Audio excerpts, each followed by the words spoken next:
So awakening to the light within. I'm really happy that you're here and that you decided to join today. That's really great. That's really great. So today the manual for teachers is just as a subject where we actually, okay, so there's still somebody coming in. And we're going to use the manual for teachers of A Course in Miracles just to take another look at our, say, transformative process that we're undergoing. And it will look at very specific things today and everything related to sacrifice. And in your spiritual path, in your transition, in your transformational process, the idea of sacrifice will come up. Like, are you sacrificing something? Do you need to leave something behind that you treasure? Or do you, like, if you leave your nets, for instance, if you leave your nets, is that a sacrifice or not? So this is one of the things that we're taking a look at using the manual for teachers. So I always love to do some, say, mind training, mind gymnastics before we start the meeting. And I'm using for that the review out of this little booklet, the review of the first 50 lessons. And I decided to take off, say, at lesson, what was it? At lesson 7, where we ended up last time. It's like, I see only the past. That's where we start with. So I'm reading this as an exercise more than anything. It's a review of a lesson, of a couple of lessons, probably 5 or so. And it's a review, but it asks you to let go of the specific parts that it's referring to. Your thoughts. So letting go of your thoughts, your concerns, your ideas, you name it. So this brings you into a state of, say, you let go. Your mind starts to empty out, so to speak. It doesn't hold on to thoughts, but it's just letting it go, letting it go, letting it go. And that's very helpful because we see that if you do so, your mind is open, your mind is receptive, and that what follows will be a lot easier for you. Like suddenly you start to hear things easier. There's no resistance that you feel against it, or who knows what happens to you when you undergo this. I'm not trying to make an imagination of that. You have your own experience. So that's what this is for. And so I will start to read the first 5 lessons after lesson 7. So I see only the past is lesson 7. I'll start with that. I see only the past. As I look about, I condemn the world I look upon, and I call this seeing. I hold the past against everyone and everything, making them my enemies. When I've forgiven myself and remembered who I am, I will bless everyone and everything I see. There will be no past and therefore no enemies. And I will look with love on all that I failed to see before. My mind is preoccupied with past thoughts. I see only my own thoughts, and my mind is preoccupied with the past. What then can I see as it is? Let me remember that I look on the past to prevent the present from dawning on my mind. Let me understand that I'm trying to use time against God. Let me learn to give the past away, realizing that in so doing I'm giving up nothing. I see nothing as it is now. If I see nothing as it is now, it can truly be said that I see nothing. I can see only what is now. The choice is not whether to see the past or the present. The choice is merely to see whether or not to see. What I've chosen to see has cost me vision. Now I would choose again that I may see. My thoughts do not mean anything. I have no private thoughts, yet it is only private thoughts of which I am aware. What can these thoughts mean? They do not exist, and so they mean nothing. Yet my mind is part of creation and part of its creator. Would I not rather join the thinking of the universe than to obscure all that's really mine with my pitiful and meaningless private thoughts? My meaningless thoughts are showing me a meaningless world. Since the thoughts of which I am aware do not mean anything, the world that pictures them can have no meaning. What is producing this world is insane, and so what it produces. Reality is not insane, and I have real thoughts as well as insane ones. I can therefore see a real world if I look to my real thoughts as my guide for seeing. I am upset because I see a meaningless world. Insane thoughts are upsetting. They produce a world in which there is no order anywhere. Only chaos rules a world that represents chaotic thinking. And such chaos has no laws. I cannot live in peace in such a world. I cannot live in peace in such a world. I'm grateful that this world is not real, and that I need not see it at all unless I choose to value it. And I do not choose to value what is totally insane and has no meaning. A meaningless world engenders fear. The totally insane engenders fear because it is completely undependable. It offers no ground for trust. Nothing in madness is dependable. It holds out no safety and no hope. But such a world is not real. I've given it the illusion of reality and have suffered from my belief in it. Now I choose to withdraw this belief and place my trust in reality. In choosing this, I will escape all the consequences and all effects of the world of fear, because I am acknowledging that it does not exist. God did not create a meaningless world. How can a meaningless world exist if God did not create it? He is the source of all meaning, and everything that is real is in His mind. It is in my mind too, because He created it with me. Why should I continue to suffer from the effects of my own insane thoughts when the perfection of creation is my home?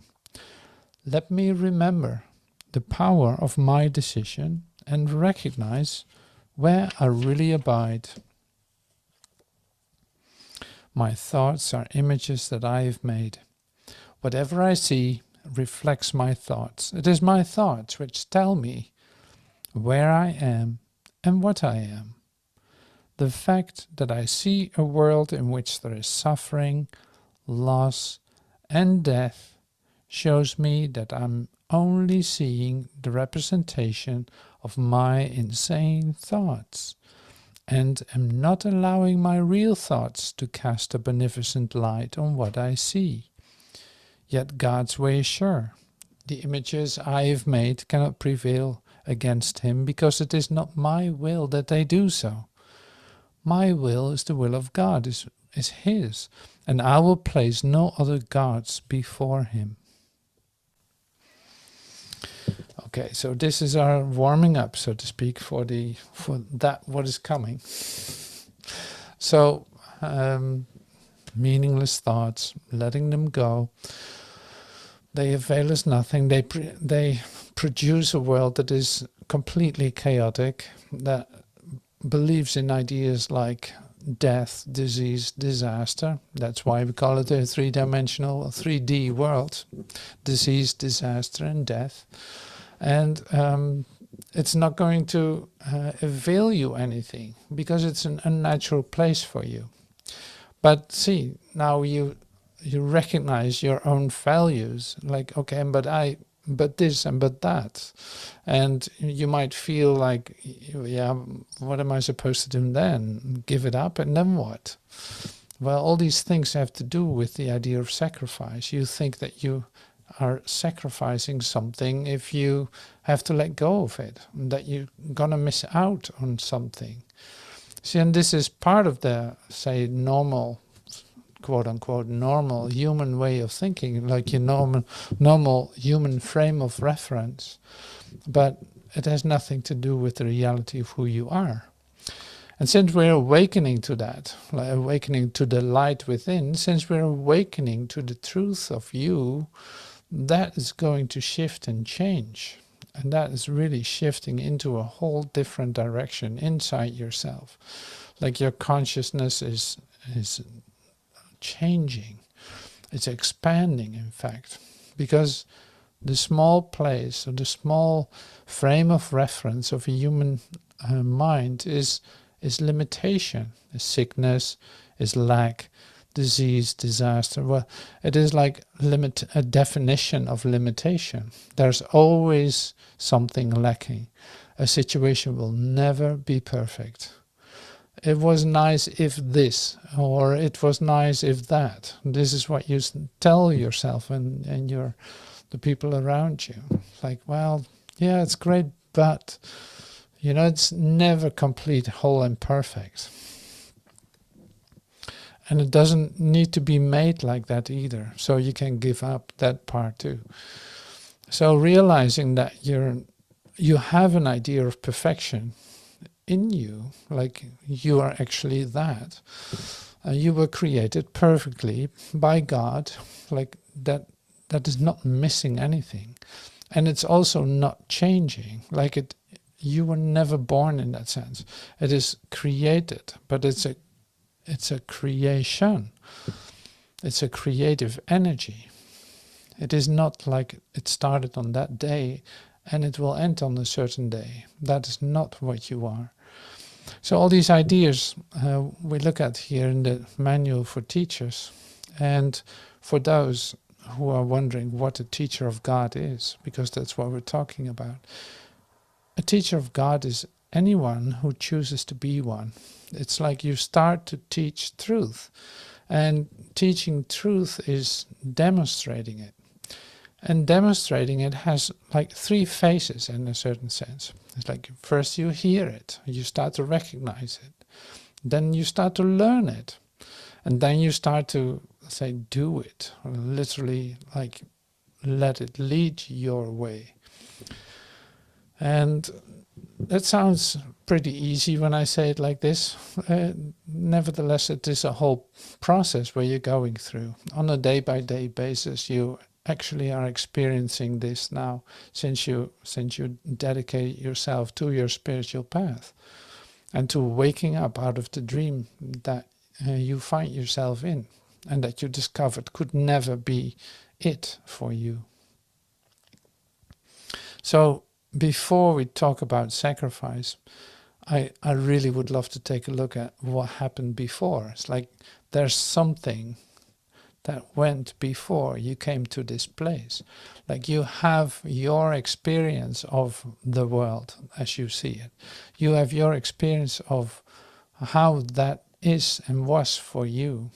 You have come to the place where you said like, well, this cannot be it, there must be something else. Like these devastations that you went through, these recognitions that you had with that this could not be it, there must be more. And looking for that, like engaging with your discovery mind, with your adventurous mind, you discovered there must be something else. Like, and slowly but certainly doors are opening up, in which you start to see, yes, indeed, there is something else. But what I wanted to share is this: is like something happened before you came to this path, and that was not that you found your place in the world and that everything was fantastic and that you wanted to complete that with your spiritual path. No, not at all. Like it really did not work for you to live like a human being. Whether you were successful or not, it didn't even matter. It was certainly not fulfilling. It was always lacking. And there's a continuous threat that disaster might be around the corner. So to keep your day filled with defenses, with protecting yourself, with making sure that you're doing all right, was not the fulfillment that you were looking for. And I speak from my own experience too, of course. It's like, yeah, whatever I tried, I was not successful or anything like that. But according to the human life standard, I had everything that I could hope for. I was healthy, I had a family, I had kids, I had a good education, I had a job, I had this and that. All of that was just there. So according to the picture that I had in mind, I did everything right. But it was a complete disaster in terms of fulfillment, in terms of does this make sense what I'm doing? Not at all. And there was fear continuously on the sideline, continuously screaming at me, in fact. Like, watch out, no, not doing this, not doing that. Oh my God, oh no, imagine this, imagine that. And this was driving me nuts in a certain sense. Is it driving me nuts? Like, there must be a way out of this. I'm going to surrender right into this, right into that fear, because I cannot live with it. Like, I have to experience something else but this. So fear, come and get me. And this was exactly the point where things started to shift for me. I literally had a moment of being lifted out of this. I could not believe it, that would be happening, you know. So things of the world dissolved for a moment completely. And I felt the love and grace pouring down on me. Like, this is just a perfect moment. Nothing is lacking, but it has also nothing to do with this place whatsoever. So this was the start some years ago.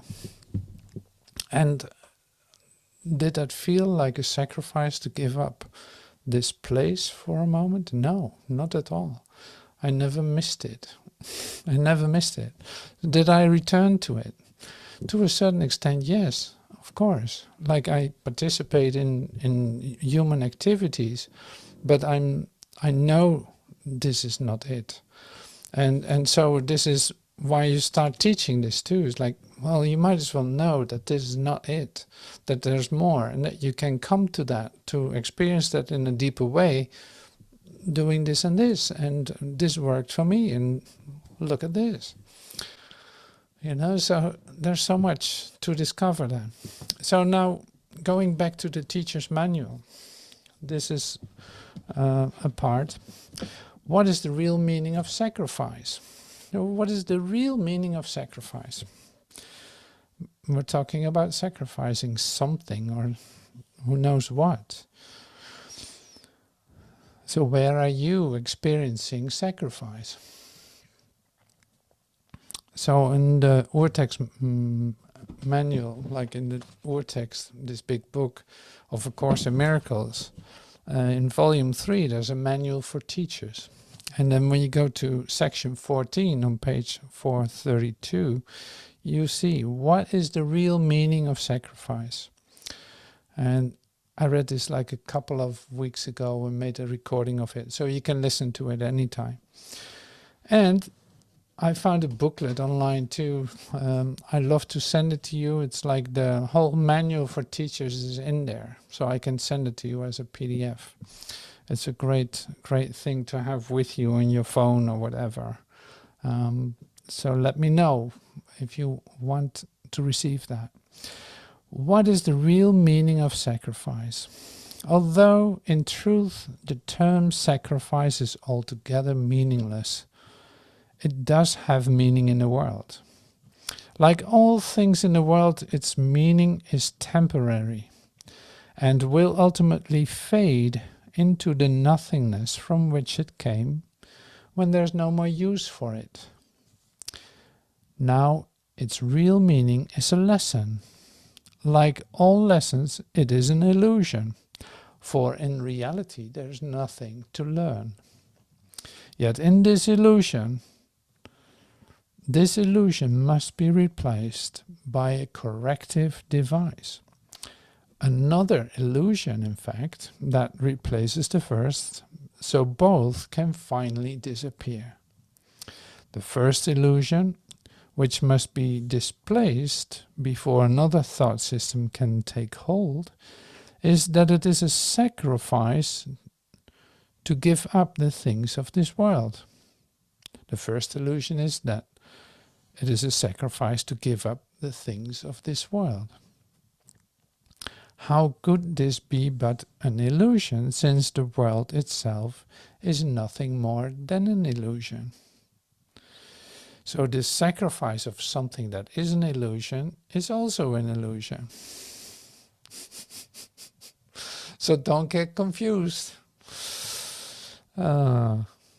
This is a dream that you're in, that you're perceiving is a dream. We read that in the book too. It's like, this is a dream. It has nothing real in it whatsoever. None of it. So to give that up is not a big deal in that sense if you see it as an illusion. But see, there is also where the conflict can start. Okay, we continue. It takes great learning both to realize, okay, and to accept the fact that the world has nothing to give. It takes great learning both to realizing, so that's learning, and then, that is hearing it, realizing it, and to accept the fact, it is a fact, that the world has nothing to give. So this you could spend some time with, with this idea. It's like the world has nothing to give. What am I looking for in the world? I look for safety. It cannot there be found. I look for sustenance. I look for, that what will help me to continue being in this illusion. It's not going to work. I look for, well, you name it. You fill in the blank. Like I look for that in the world, for love. Why? I look for love in this world. It cannot be found there. You will ultimately learn that the world offers you nothing. And that is not because you're depressed. It is not because of any other reason than the fact that the world is an illusion. Like it's literally something you made up in your mind and started to believing it.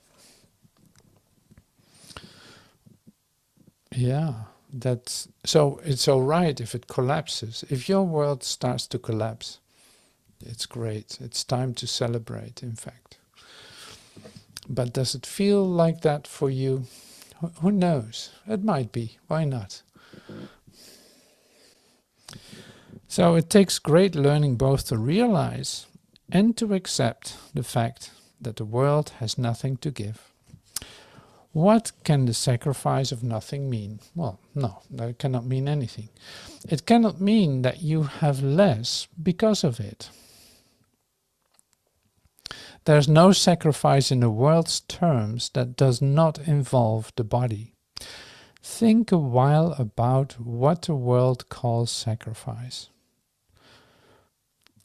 Sacrifice. Okay, here's some things that the world offers you. So-called offers you. So think a while about what the world calls sacrifice. Here are some examples to freshen it up in your memory. Power, fame, money, physical pleasure. So who is the hero to whom all these things belong? Who is the hero to whom all these things belong? Could they mean anything except to a body? Yet a body cannot evaluate. By seeking after such things, the mind associates itself with the body, obscuring its identity and losing sight of what it really is. Wow, so there's a key in here. by seeking after such things, power, money, physical pleasure, and all that, you discover that it is all associated with the body, and you're actually seeing yourself as a body, obscuring your own identity, say sacrificing your own identity and losing sight of what you really are. See, are you still, say, motivated to read further and to listen? Is this really what you want to hear? Like, so all these things, power, money, physical pleasure, blah, blah, blah, blah, blah, and the whole shebang, is not what it appears to be. It is a misidentification, because it is all related to an idea of you that is not true, which is you as a body into this world, you manifesting yourself as this character, dream figure, and are looking for this, looking for power, money, the whole thing.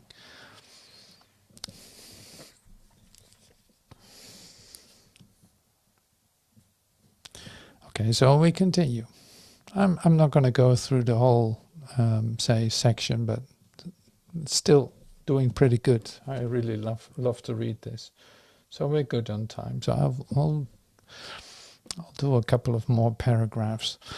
Once this confusion has occurred, it becomes impossible for the mind to understand that all the pleasures of the world are nothing. Once this confusion has occurred, the confusion between thinking that you're this, that you're a body in a world, it becomes impossible for the mind to understand that all the pleasures of the world are nothing. Like, you invest in this, you see this as really something, you give it value, you validate it, you want it, you have a desire for it, you want it. Then you cannot see yourself separate from seeing yourself as a body. Like, literally, that's impossible to do that at the same time. You're caught in it. Like, you're literally caught in the dream, making it real for yourself and misidentifying yourself. So you see this too, and we read this in the first, say, couple of lessons that we read too. Like, you see that once you validate that, you're caught in it. So it's like you replace truth by an illusion about yourself. And actually, you're at the same time, you feel the pain of what you just sacrificed. In fact, you gave up the truth about you, and that hurts. It does not feel natural. And this is what you feel as a human being. You adjust to it. You try not to listen to it. You do whatever you can not to feel that. But actually you feel it continuously in your dream. You feel continuously the pain of not being in, say, perfect communication. Look at this world. See what we're trying to do. See what you're trying to do, or what you have done in order not to feel devastation of you finding yourself in this dream. You do everything you can to avoid that. So the very, very last thing is starting to listen to this and actually seeing right through what you have done. And say, carefully, slowly practicing with the idea that you might not be a body, and that you have a choice in what you want to experience, and that giving up the ideas of the world is not a sacrifice at all, because you start to have different experiences of yourself as light and love and communication, as oneness, as and fulfillment that literally is not of this world. You also feel the lifting off of the pain that you have been carrying for such a long time, that you got used to, but it never felt good. So now all this can change. So is this a sacrifice? What are you talking about? What are you talking about?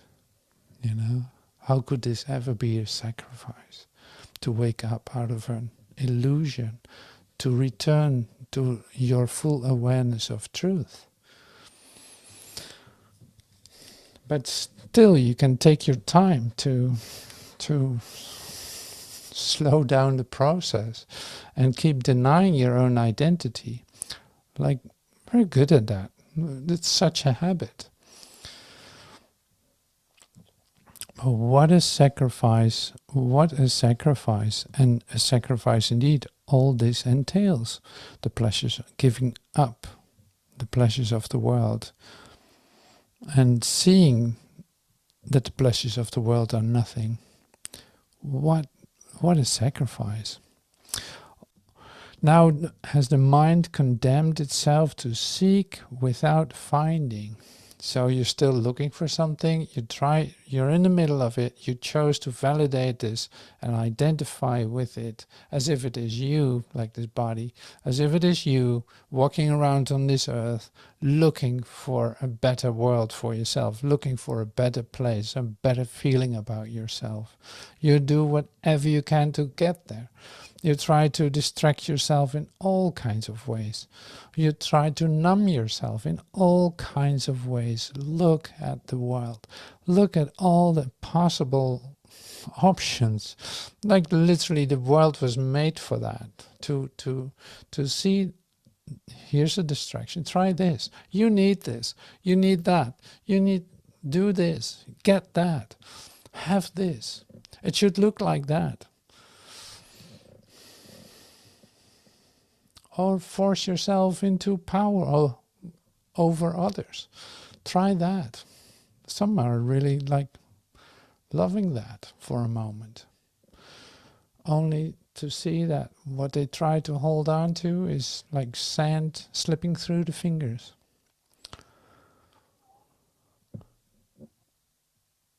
Now has the mind condemned itself to seek without finding, to be forever dissatisfied and discontented, to know not what it really wants to find. Forever dissatisfied. Forever dissatisfied and discontented. Like, okay, so now you have all your power. Imagine this, or you see this. Like, turn on your television, see the powers that be. See, are they having a good time? Are they completely happy and giving themselves away and loving everyone around them, extending themselves as natural light and love? No, no, no. So it's not working out. This is a very sad story. It's a very sad story. Who can escape this self-condemnation?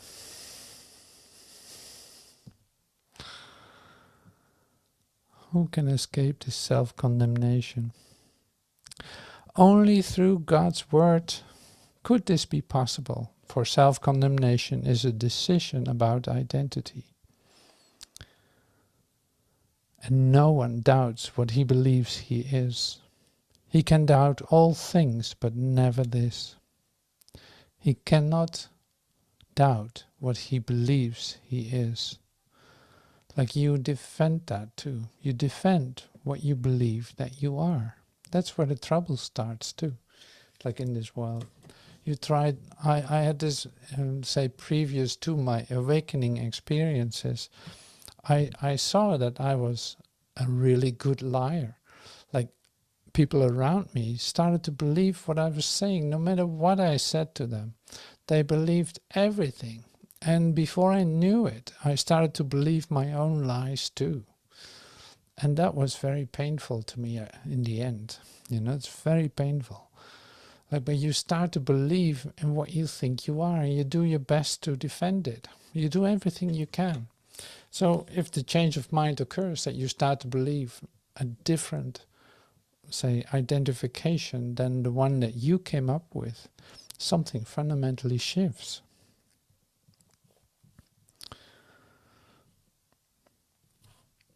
Okay, so here's one paragraph about the teachers of God, and then we'll see. God's teachers have no regret on giving up the pleasures of the world. Is it a pleasure of, is it a sacrifice to give up pain? Does an adult resent the giving up of children's toys? Does one whose vision has already glimpsed the face of Christ look back with longing on the slaughterhouse? No one who has escaped the world and all its ills looks back on it with condemnation. Yet he must rejoice that he is free of all the sacrifice which its values would demand of him. To them he sacrifices all his freedom. To them he sacrifices all his peace. And to possess them must he sacrifice his hope of heaven and remembrance of his Father's love. Who in his sane mind chooses nothing as a substitute for everything? Well, this paragraph is full of questions, and really great ones too. Who in his sane mind chooses nothing as a substitute for everything? Wow. So we come to the final question. What is the real meaning of sacrifice? It is the cost of believing in illusion. It is the cost of believing in illusions. It is the price that you must be paid for the denial of truth. There is no pleasure of the world that does not demand this, for otherwise the pleasure would be seen as pain. And no one asks for pain if he recognizes it. So what is the real meaning of sacrifice? It is the cost of believing in illusions. That is what sacrifice is. Believing in illusions. Changing everything. You could have everything. Changing that for nothing. So this is about as clear as that can be said. You know, and that's why it's like, you will not accept that right away. Or maybe you do. That would be great. But if not, it's all right too. But you've heard it. So the sacrifice is really sacrificing nothing in order to gain everything. So that's why it's so lovely to start practicing this. Like, you have heard this. Now you learn to deal with this. Like, how do I do this? And then the next step is to practice it, to bring it into practice, into demonstration, where you actually start to live this. You know, not letting yourself be tempted by the things of the world. So I think it's great that we looked at this, because it's so fundamental in everyone's transformational process. You can't avoid this, to look at this. So I will use this on the website to pose these questions, and to download the manual for teachers. You can download it on the website. So it's really great, and I think this is a lovely part of the manual for teachers, because it's the crux. You know, it's like, this is the key to awakening is in it. So you're not left just in a devastated world where you don't know where to go. No, it's like, no, there's a key in it, and it is given to you to use it and to unlock that what is available to you. That's what I love about this. It's like, it's so complete, it's such a beautiful blueprint for your awakening. It's so useful. So that was what I would love to share with you, and I would love to end with a miracle prayer to speed this whole process up in you, in me. So here's a beautiful lesson with a beautiful prayer.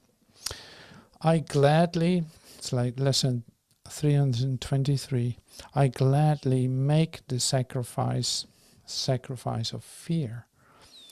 Here's the only sacrifice you ask of your beloved Son, Father. You ask him to give up all suffering, all sense of loss, all anxiety and doubt, and freely let your love come streaming into his awareness, healing him of pain and giving him your own eternal joy. Such is the sacrifice you ask of me, and one I gladly make. The only cost, quote unquote, cost of restoration of your memory to me for the salvation of the world. And as we pay the debt we owe to truth, a debt which is merely the letting go of self-deceptions and of images we worshipped falsely, truth returns to us in wholeness and in joy. We are deceived no longer.